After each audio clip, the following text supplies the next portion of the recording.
revendications du peuple palestinien et des territoires palestiniens occupés. Je suis contre l'apartheid, je dénonce la colonisation, le régime israélien, la colonie et la façon dont il traite les Palestiniens, qui est un pur génocide. Free Palestine, Palestine vivra, Palestine vaincra.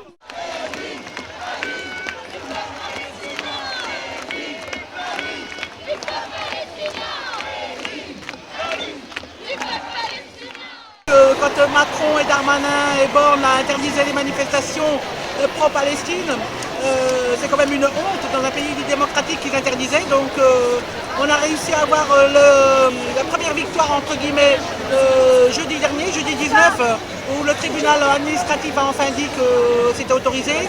Et donc aujourd'hui aussi, on a été au tribunal administratif, enfin ils ont été au tribunal administratif et puis c'était autorisé. Et donc je suis là parce que ce qui se passe à Gaza, c'est carrément ignoble, c'est pire qu'Hitler. Tu as des gens qui sont fermés dans très peu de mètres carrés.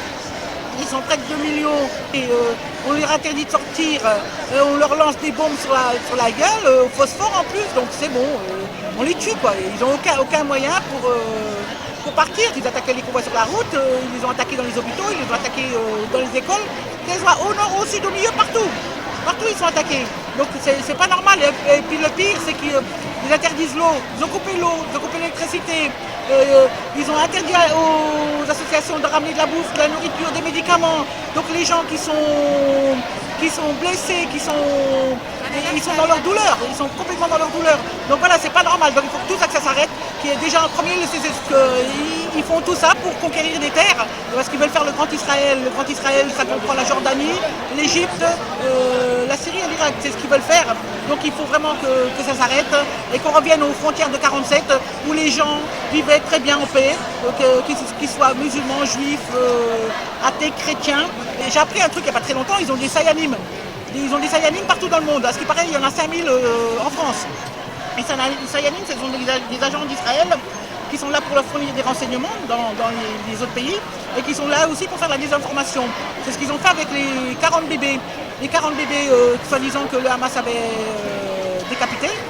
C'est pour que les gens ils soient tétanisés, qu'ils disent bah oui, quand même c'est des monstres, il faut aller attaquer Gaza. Les crimes de guerre, ça date pas de samedi 7 octobre. Hein. Les crimes de guerre datent depuis longtemps avant. Et il y a eu énormément de crimes de guerre. Rien qu'en du 1er janvier 2022 à avant l'attaque, là, il y a eu plus de 1000 Gazaouis qui ont été tués. Donc voilà, donc il faut vraiment que ça s'arrête et qu'on revienne aux frontières de 1947, avant 1947, pour retrouver la paix pour tous les civils de ce coin. Voilà, merci.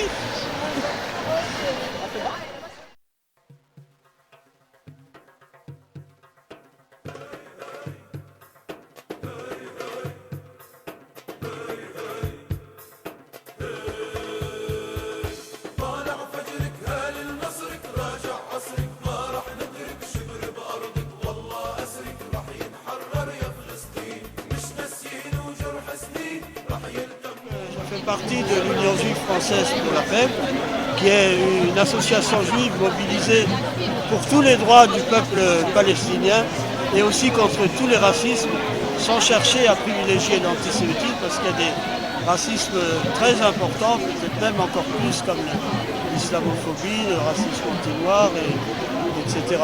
La situation actuelle en Palestine est absolument désastreuse et nécessite de se mobiliser activement pour soutenir le peuple palestinien, qui est le peuple colonisé, et la politique israélienne est une politique carrément génocidaire qui massacre les Palestiniens. Il y a eu plus de 4000 qui ont été massacrés.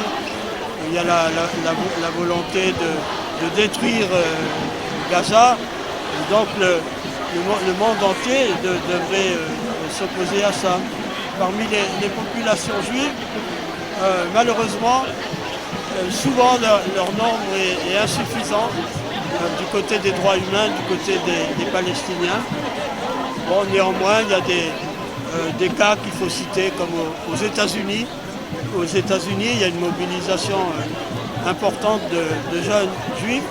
Il y a une association juive, par exemple, Jewish Cause for Peace, qui a carrément envahi le Congrès américain pour exiger de Biden un cessez-le-feu et l'aide humanitaire et la fin du blocus.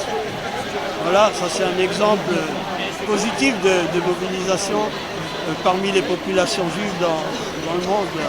Mais il y a d'autres pays où c'est beaucoup plus difficile. Bon, en France, il y a un lobby pro-Israël qui comprend le gouvernement lui-même et qui donc fait tout pour que tout soit concentré avec leurs discours contre le Hamas, l'organisation terroriste, tout le bazar et le soutien au régime israélien. Donc on a affaire à cette situation qui nécessite de se mobiliser. Il y a quand même eu ces derniers temps des recours en justice contre les interdictions de rassemblement. Et parmi ces, il y a des recours qui ont été gagnés. Donc ça montre que tout n'est pas perdu, heureusement. Hein, donc il faut persévérer le rassemblement d'aujourd'hui. Et il y a eu beaucoup d'autres rassemblements au cours de la dernière période. Quand même montre que beaucoup de gens se mobilisent. C'est ça, la nécessité aujourd'hui. Oui. Qu'on soit juif, qu'on soit musulman, qu'on soit maghrébin, qu'on soit athée, qu'on soit n'importe quoi, voilà, le plus important c'est que tous les gens se mobilisent selon leur sensibilité. Et une paix juste, pas n'importe quelle paix. Parce que tout le monde se dit pour la paix. Hein, même Netanyahou se dit pour la paix. Voilà. Et une paix juste, c'est une paix où tous les gens ont les mêmes droits. Voilà.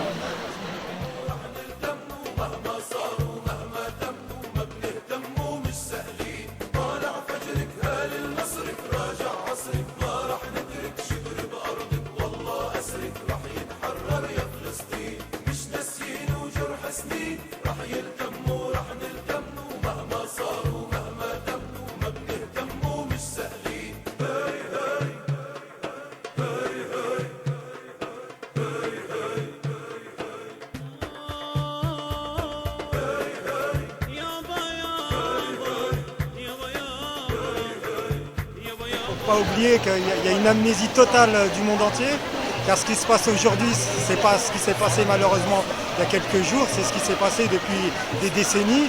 On n'a rien dit, on a fait semblant, moyennant des millions et des millions d'euros par le biais de l'Union européenne et de l'ONU, etc.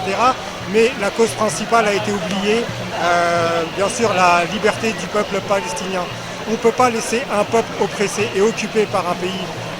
L'occupant israélien doit cesser immédiatement. Et la paix, tout le monde veut la paix, aussi bien nous que vous. Alors autant cesser tout de suite et arrêtons l'hypocrisie une bonne fois pour toutes et mettons-nous autour d'une table et faisons la paix.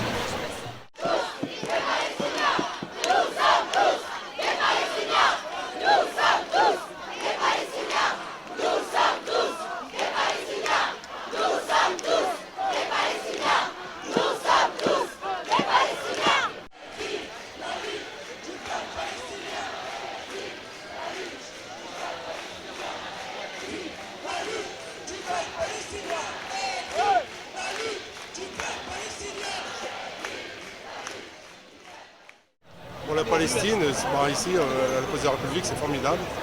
Il y a du monde, ça continue. J'ai toujours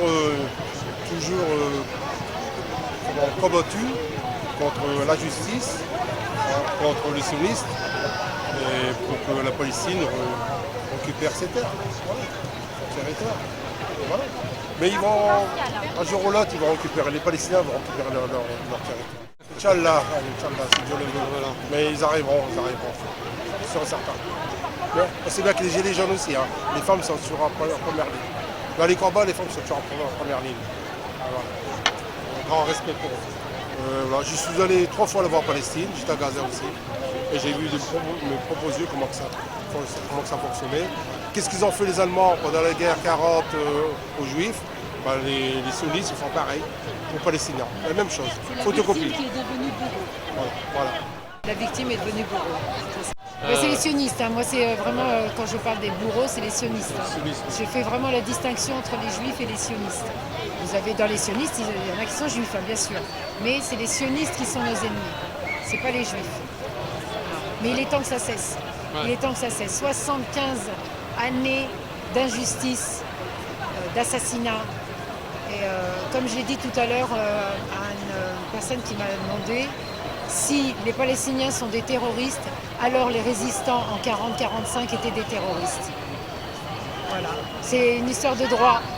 Tout peuple doit pouvoir disposer de lui-même et on n'a pas le droit d'occuper sa terre. Pour la paix, bien sûr, et la liberté. Mais à partir du moment où, on le voit bien quand même depuis 75 ans, Israël empiète à chaque fois de plus en plus. Il faut savoir, je ne sais pas si les gens sont au courant quand même qu'il arrive qu'il y ait des maisons auxquelles on met des barreaux. Les familles sont dedans, elles ne peuvent plus sortir. Ils sont en train de remplir de ciment des puits d'eau pour qu'ils ne puissent plus avoir d'eau, etc., etc. Je veux dire, c'est inimaginable ce qui se passe. Et là, ça a été le prétexte pour exterminer, faire un génocide de cette bande de Gaza, de cette prison à ciel ouvert.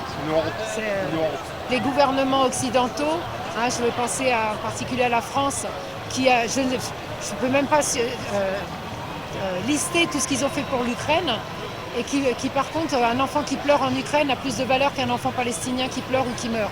Et ça, c'est inadmissible. Le gouvernement quand même dépasse la limite. C'est-à-dire jusqu'à présent, quand Israël faisait des bêtises, il leur tapait sur les doigts. Pourtant, Dieu sait le nombre de résolutions qu'il y a contre Israël, hein, et qui ne sont jamais respectées. Je vais juste faire une petite aparté sur l'histoire. Saddam Hussein a envahi le Koweït. Il y a eu 19 nations avec une résolution qui lui sont tombées dessus. Comment ça se fait qu'au niveau d'Israël, c'est tout en toute impunité qui continue toujours les massacres? C'est des injustices et ça a assez duré. Ça a assez duré. On dit stop et on ne lâchera pas. Au même titre qu'on combat contre les élites, les gilets jaunes et tout ça, et on ne lâchera pas. Et on gagnera, tôt ou tard. Si ce n'est pas dans ce monde, ce sera avec le bon Dieu.